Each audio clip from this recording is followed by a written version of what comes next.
이렇게 강단에 태극기가 있으니까 느낌이 어떠세요? 애매한가요? 예전에 좀 아주 보수적인 교회라고 하는 데서는 강단에 태극기를 걸질 않았습니다. 어떤 무슨 일종의 우상 같은 어떤 것을 놓는 것처럼. 근데 걸지 못할 이유가 없어요. 태극기, 네, 괜찮습니다. 태극기 이번 주에 걸고 다음 주에는 내려서 십자가 위에 또 걸 겁니다. 네. 아마 우리 교회 역사상 처음으로 태극기가 강단에 올라온 것 같은데, 오늘 특별한 날입니다. 무슨 날이죠? 네, 뭐라고는 하시는데, 네. 네, 광복 70주년 감사 예배로 우리가 드리고 있습니다. 광복 70주년 1945년 8월 15일 우리 대한민국의 근대사에서 가장 역사적인 날이 아닐까 생각합니다. 물론 그 이후에 뒤에서 곧장 6.25 사변이 일어나긴 했지만 이 8월 15일 이 날은 우리 민족이 잊을 수 없는 그러한 날입니다. 혹시 여기 1945년에 태어나신 분 계세요?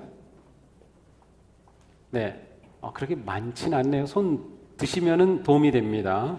네, 여기 앞에는 아니고요. 네, 한 분이에요. 우리 해방동이가 이렇게 적어요. 네, 들으셨죠? 네, 2분. 예, 오늘 손 드신 분은 예배 후에 카페에 가서 마음껏 주문해서 드시기 바랍니다. 예, 손 안 드신 분은 유효하지 않습니다. 네, 다시 한번 45년에 태어나신 분. 네, 그래요. 네, 저분들이 태어나시던 해, 그러니까 만 70세가 올해 되시는 겁니다. 70년이라고 하는 그러한 세월이면 굉장히 긴 세월입니다. 우리들은 자칫 과거를 좀 너무 쉽게 잊어버리는 경향이 있는 것 같습니다. 물론 우리가 잊어야 할 과거도 있고 동시에 기억해야 할 과거가 있는데, 이 8.15 같은 이러한 우리 민족의 해방된 이러한 날은 우리가 잘 기억하고 또 기념해야 합니다. 과거를 제대로 잘 기억하는 사람, 또 그러한 민족이 위대한 미래를 만들어 갈 수 있습니다. 과거를 무시해서는 진정한 미래를 창조해낼 수 없습니다. 예수님은 하나님은 이스라엘 백성들에게 이렇게 말씀하셨습니다. 나중에 너희의 자녀가 주 너희 하나님이 너희에게 명하신 훈령과 규례와 법도가 무엇이냐고 묻거든 너희는 자녀에게 이렇게 일러주어라.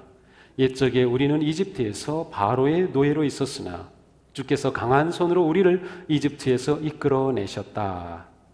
이 신명기 6장 20절 이하의 말씀은 하나님께서 이스라엘 백성들에게 너희는 역사를 기억해야 한다라고 말씀하시는 겁니다. 너희 민족이 이집트의 노예였다고 하는 사실을 기억해라. 그리고 하나님께서 너희들을 해방시키셨다고 하는 사실을 기억해라. 너희 자녀들에게 대대손손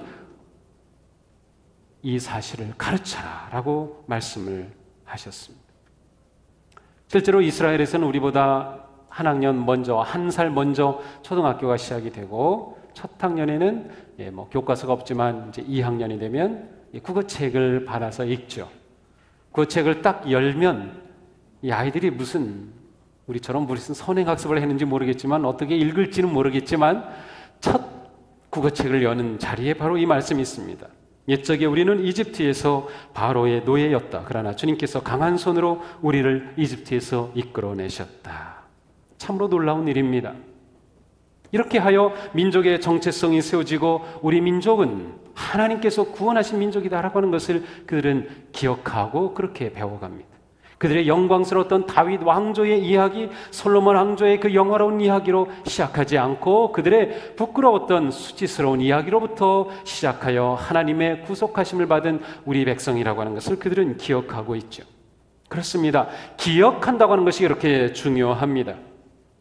그들은 나쁜 과거를 기억하고 하나님의 구원을 기억함으로 위대한 민족으로 지금까지 이 세상에서 가장 탁월한 민족으로 영향력을 발휘하고 있습니다. 과거를 기억하는 것은 사실은 과거에 머무는 것이 아니라 미래를 열어가기 위한 아주 중요한 열쇠가 된다고 하는 사실입니다.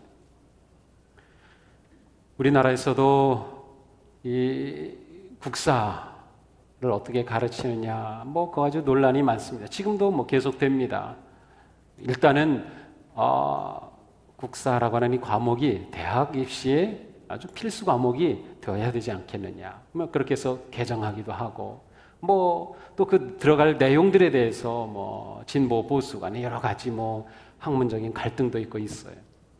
근데 중요한 것은 대한민국 사람이라고 하면 초등학교를 졸업한, 아니면 중학교를 졸업한, 아니면 고등학교를 졸업했다고 하면, 그리고 대학까지 공부했다고 하면 대한민국의 역사에 대해서는 기본적으로 알고 있어야 하고 의식이 있어야 되는 거예요.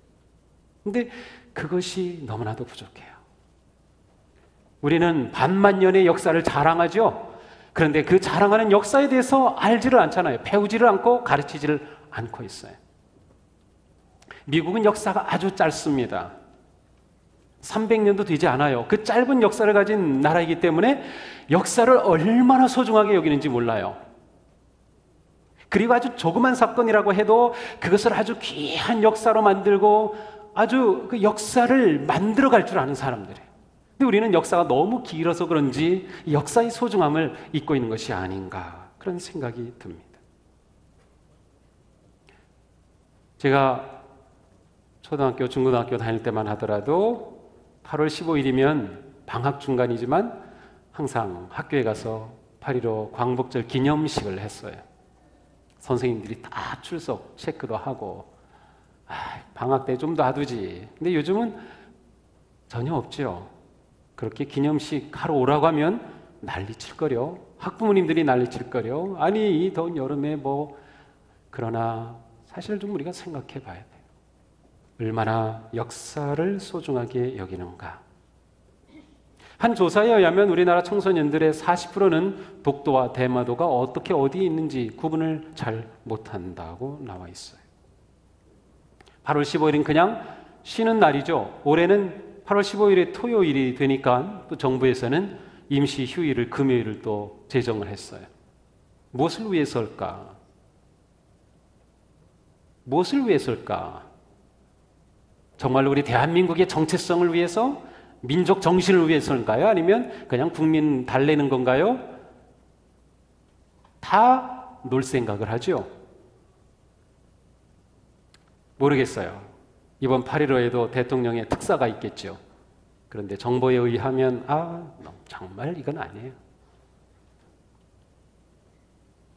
이 나라를 세워가는 민족의식, 역사의식이 전혀 없는 것이 우리의 문제입니다. 우리는 그리스도인으로서 내가 바른 신앙인이 된다는 것, 내가 바른 그리스도인이 된다라고 하는 것은 우리의 민족과 결코 무관하지 않다. 우리는 대한민국 국민으로서 태극기와 함께 살아가는 국민이라는 사실을 잊으면 안 됩니다. 이것은 정말 중요한 겁니다. 내가 진보든 보수든 상관이 없어요. 내가 어떤 자리에 서 있든 나는 대한민국 국민입니다. 성경은 내가 하나님의 백성이라고 할 때 나는 하늘나라의 백성이기 때문에 내가 살아가고 있는 나라, 이 민족은 관심이 없다. 그렇지 않아요. 우리가 진정한 그리스도인이고 참된 하나님의 백성이라고 하면 내가 발을 딛고 살아가는 그 나라, 그 민족에 대해서 의식을 가지고 살아야 하는 존재라는 것을 알아야 합니다. 예수님은 유대인으로 세상에 태어나셨고 유대인으로 사셨으며 유대인을 먹이셨으며 유대인을 가르치셨으며 유대인의 중심인 성전이 무너질 때 예수님은 눈물로 무너지는 예루살렘을 보며 흘리셨던 예수님이셨어요. 나라를 엄청 사랑하셨던 예수님. 우리가 좋은 신앙을 가진다고 하는 것은 나라를 바르게 사랑한다고 하는 것을 동시에 의미합니다. 왜냐하면 우리의 신앙의 삶은 공중에 떠서 사는 삶이 아니에요. 하늘에 떠다니는 삶이 아니라 땅에 발을 딛고 살아가는 삶이에요. 우리가 땅에 발을 디디면 그 땅은 어느 나라입니다. 어느 민족입니다. 우리가 살아가는 모든 신앙의 삶은 그 밟은 땅에서 살아가는 것이기 때문에 그 땅을 소중하게 여기고 민족을 귀하게 여길 줄 아는 것이 정말 중요한 것입니다. 오늘 말씀은 다리우스 왕이 바벨론을 다스리던 첫 해에 하나님의 사람 바벨론의 다니엘에 관한 기록입니다. 본문 2절에 보니까 다니엘은 거룩한 책들을 공부하고 있었습니다. 그 책들 중에는 예레미야서가 있었는데 다니엘은 예언자 예레미야의 말씀을 깊이 생각하고 있었습니다. 그런데 보니까 하나님께서 예레미야를 통해 주신 약속의 말씀이 있어요. 너희가 70년간은 황폐할 것이다. 그러나 그 70년의 기간이 끝나면 그때 하나님의 놀라운 회복의 역사가 있을 것을 그는 말씀을 통해서 보게 되었어요. 이 사실을 깨닫게 되자 다니엘은 금식하며 기도하기 시작했습니다. 평소에 기도와는 달랐습니다. 그는 매일 하루 3번 창문을 열고 예루살렘을 향하여 목숨 걸고 기도하였던 사람이에요. 그러한 다니엘, 원래 기도의 사람이었던 다니엘이 이번에는 특별 기도를 시작합니다. 특별 금식 기도를 시작합니다. 민족을 위해서, 나라를 위해서 특별 기도를 시작합니다. 3절에 보니 다니엘의 비상한 기도의 모습을 이렇게 전해줍니다. 나는 삼돛을 입고 단식을 하며 재를 들쓴 채 주 하나님을 우러러 기도를 드리며 자비를 빌었다. 그는 하나님께 금식하며 매달렸습니다. 그리고 4절부터 19절까지 이어지는 긴 말씀은 바로 다니엘이 기도한 내용입니다.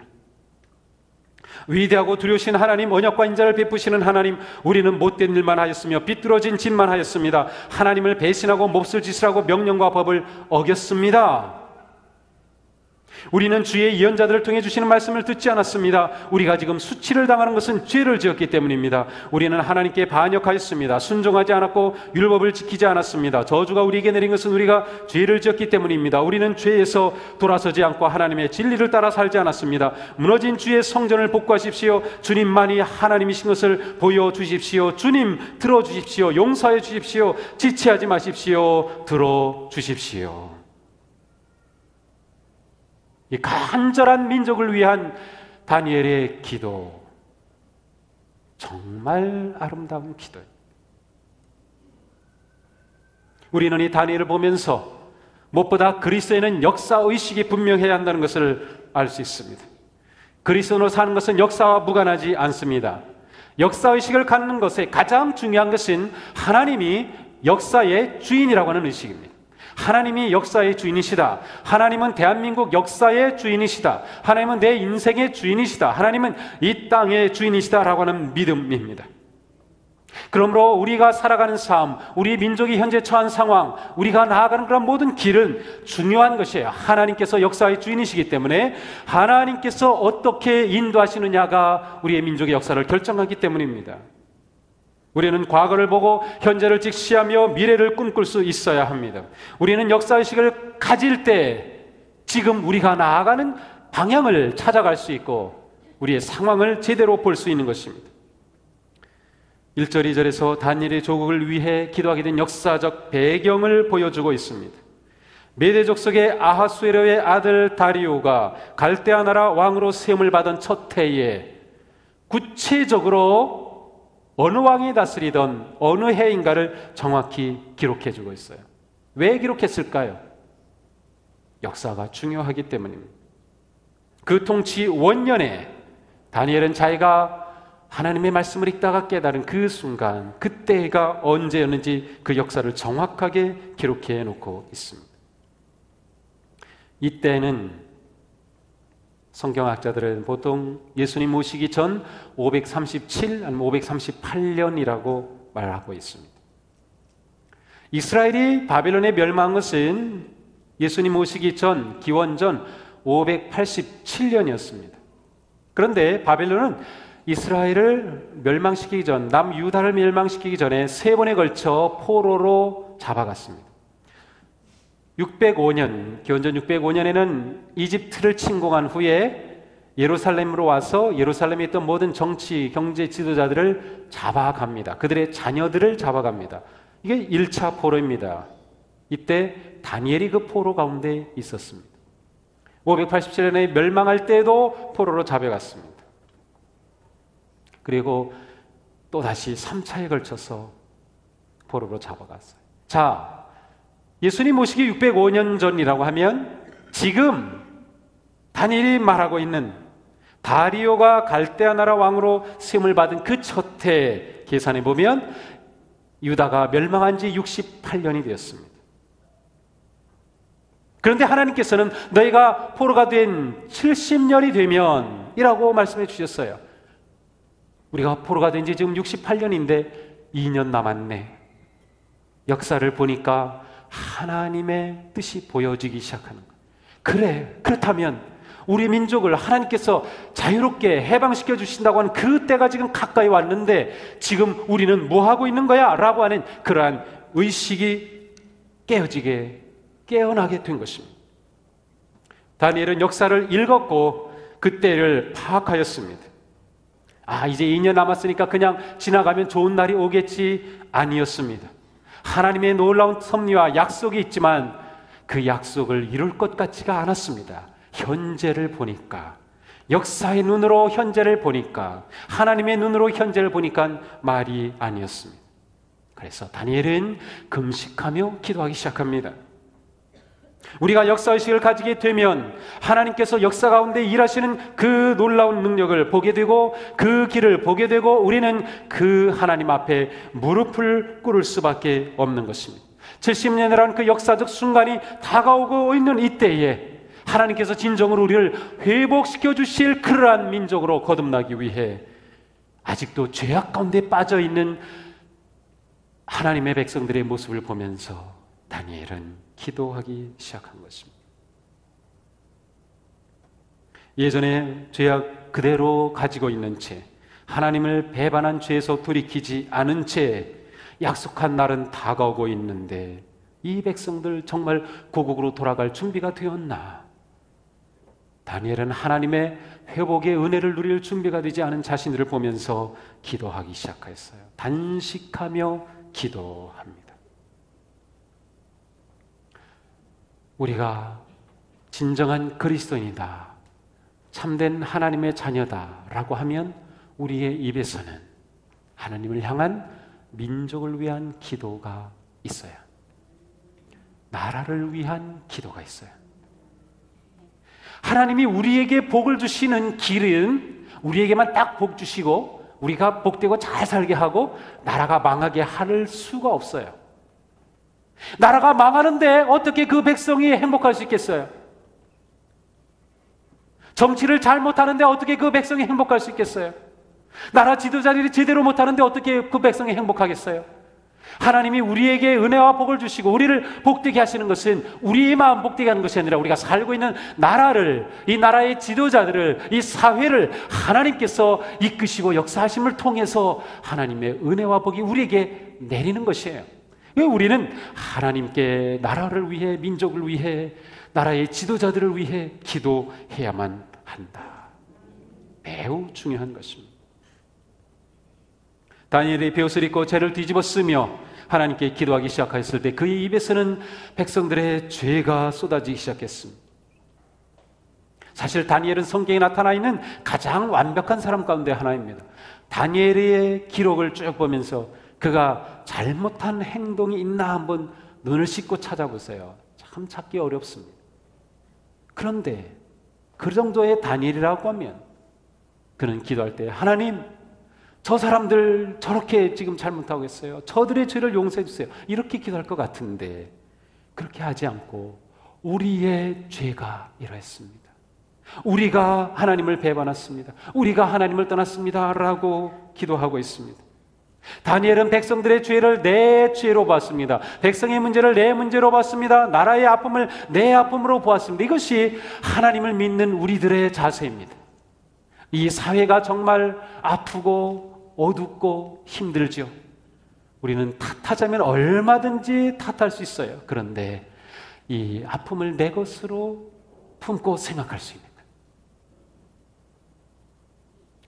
다니엘은 하나님께 내 죄, 우리의 죄로 고백하며 하나님의 도우심을 기도합니다. 우리에게 필요한 것이 바로 이것입니다. 바로 내 탓이라고 하는 것입니다. 내 탓이요라고 하는 것이죠. 천주교인들이 기도할 때 내 탓이요, 내 탓이요, 내 탓이요 하는 그 기도, 우리는 그렇게 하지 않기 때문에 이러한 기도를 안 해도 되는 겁니까? 아닙니다. 우리도 기도할 때마다 주님 제 탓입니다. 주님 제 탓입니다. 제 탓입니다. 우리가 문제를 볼 때, 아픔을 볼 때, 우리 가족을 위해, 자녀를 보면서, 이 사회를 보면서, 교회를 보면서 문제가 드러날 때 제 탓입니다. 주님.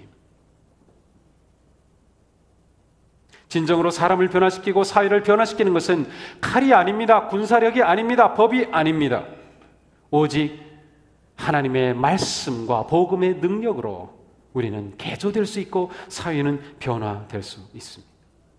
우리가 남의 문제를 내 탓으로 보기 시작할 때, 그리고 하나님의 은혜가 우리 가운데 절대로 필요함을 고백하게 될 때, 우리는 비로소 문제를 가지고 그 해결의 길을 보게 되는 것이에요. 다니엘의 영적인 탁월함은 조국의 문제를 내 문제로 보았던 그의 믿음이었습니다. 모든 일을 내 책임으로 볼 수 있었던 그의 마음이었습니다.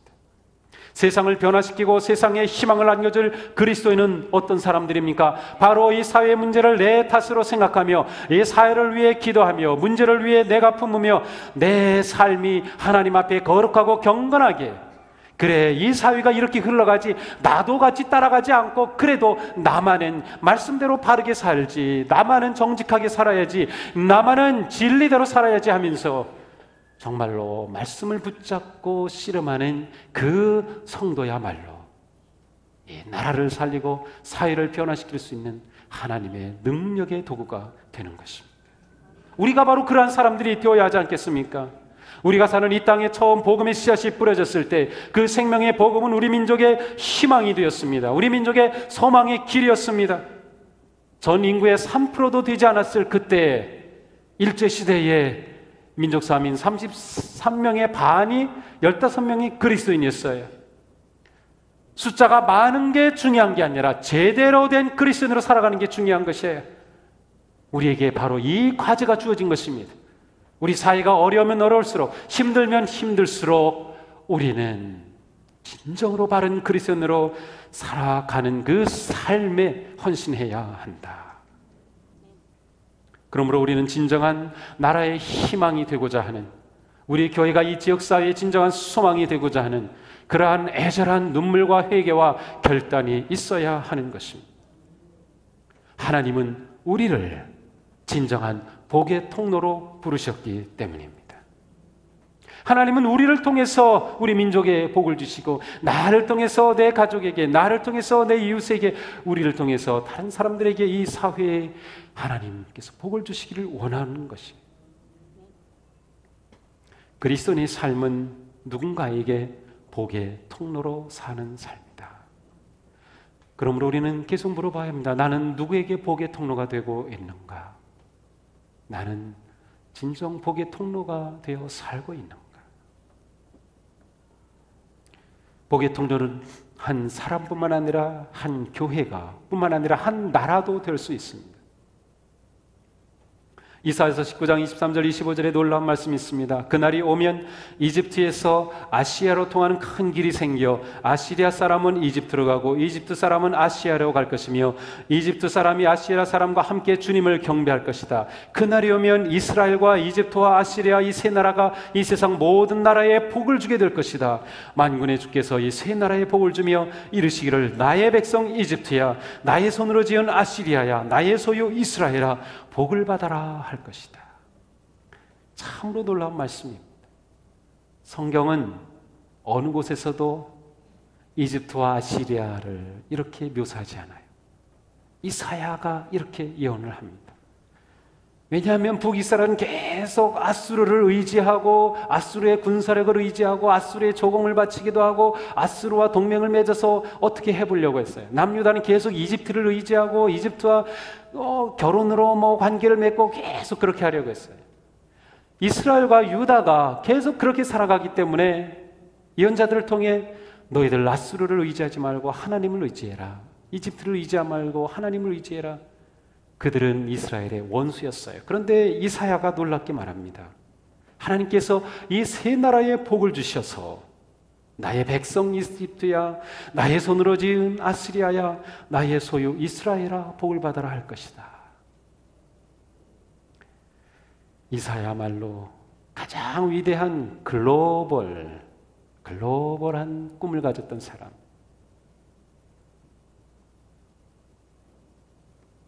우리나라가 이스라엘과 꼭 같은 위치에 있어요. 이스라엘을 통해서만 이집트는 아수르로 갈 수 있어요. 아수르는 이스라엘을 통해서 이집트로 갔어요. 이집트가 아수르와 통하기 위해서는 이스라엘을 거쳐야만 하죠. 이스라엘이 복의 통로가 되어서 이집트도 하나님을 예배하는 나라로, 아수르도 하나님을 예배하는 나라로, 열방이 하나님을 예배하는 그날이 올 것을 노래한 거죠.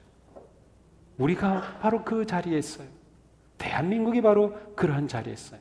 그러므로 오늘 말씀을 이렇게 바꿔볼 수 있어요. 그날이 오면 일본에서 중국으로 통하는 큰 길이 생기게 될 것이다. 일본 사람이 중국 사람과 함께 주님을 경배할 것이다. 그날이 오면 한국과 일본과 중국과 세상 모든 나라가 복을 받게 될 것이다. 그러한 꿈이죠. 하나님께서 우리 민족을 사랑하셔서 복음으로 놀라운 역사를 일으키셨어요. 현재 우리나라는 전 세계 선교사를 가장 많이 파송하는 나라들 가운데 하나입니다. 아마 숫자적으로는 2번째인가일 거예요. 근데 바로 우리 옆에 있는 나라들, 일본, 중국, 우리를 통해서 그들을 구원하시기 원하십니다. 그들도 복의 나라가 되기를 원하십니다. 이것이 하나님의 큰 계획이죠. 우리가 과거를 기억하는 것은 과거의 한계를 뛰어넘어 역사의 주인이신 하나님의 복을 전하는 복의 통로가 되기 위한 것이다. 그러므로 먼저 우리는 서로 간의 적대 관계가 허물어지고 막힌 담이 헐리며 복음으로 통일되는 그러한 역사를 바라보며 나아가야 하는 것입니다. 우리는 화해의 주역이 되고 사랑의 화신이 되어야 합니다. 우리 민족의 주이신 하나님께서 이 민족의 아픔을 치유하시고 새로운 생명의 길로 열어주시는 그날을 위해서 우리가 다 기도해야 할 것입니다. 저 북한의 동포들의 아픔과 고난을 우리는 기억하며 기도해야 할 것입니다. 동방의 예루살렘이라 불렸던 평양, 저 북한 그 땅이 다시금 회복이 되어 교회가 일어나는 거룩한 꿈을 우리가 꿔야 할 것입니다. 부흥의 불길이 타올랐던 그 평양에 다시금 하나님을 찬송하는 찬양이 울려 퍼지는 그날을 우리는 보아야 할 것입니다. 우리는 다니엘을 배워야 합니다. 그는 조국의 폐허와 무너진 모습 속에서 회복의 날을 바라보며 모든 것에 대한 책임의식을 가지고 조국을 위해 회개하며 하나님께 매달렸습니다. 예레미야는 나라가 무너지고 있을 그때 활동하던 예언자였습니다. 그는 눈물의 예언자였습니다. 내 눈이 눈물로 상하고 내 창자가 들끓으며 간이 땅에 쏟아진다라고 말하며 무너지는 조국을 위해 그렇게 눈물 흘렸던 예레미야 예언자. 시온의 성벽아 큰 소리로 주께 부르짖어라. 밤낮으로 눈물을 강물처럼 흘려라. 쉬지 말고 울부짖어라. 내 눈에서 눈물이 그치게 하지 말아라. 밤 초경에 일어나 울부짖어라. 너의 마음을 주의 얼굴 앞에 물쏟듯 하여라. 우리 민족이 다시금 일어나는 길은 그리스도인인 우리들이 하나님께 예레미야와 같은 심정으로 기도하는데 달려 있다고 저는 믿습니다. 우리는 그러한 성도들이 되어야 하겠습니다. 민족을 위해 울부짖는 성도들, 눈물 쏟기를 멈추지 않는 우리가 될 때 하나님께서 다시금 우리 민족을 일으키시며 우리 민족을 살리시며 우리 민족을 놀라운 하나님 택하신 복의 나라로 세우실 줄로 믿습니다. 광복 70주년을 맞으면서 우리 모두 눈물과 회개의 울부짖음으로 민족을 붙잡고 나아가는 성도들이 되기를 원합니다. 우리나라의 정치, 경제, 사회, 문화, 교육 등 모든 분야마다 진정 새로운 역사가 나타나고 하나님께서 회복하시고 치유하시는 그러한 일들이 일어나게 될 그 영광스러운 날을 바라보기를 원합니다. 하나님은 지금도 찾고 계십니다. 조국을 위해서 눈물로 기도하는 사람, 그 사람을 통해 하나님은 놀라운 변화를, 놀라운 은혜를 이 민족 가운데 일으키실 줄로 믿습니다. 우리가 그와 같은 복된 성도들이 되어 나라를 진정으로 사랑하는 주님의 거룩한 백성 되시기를 주님의 이름으로 축복합니다. 기도하겠습니다.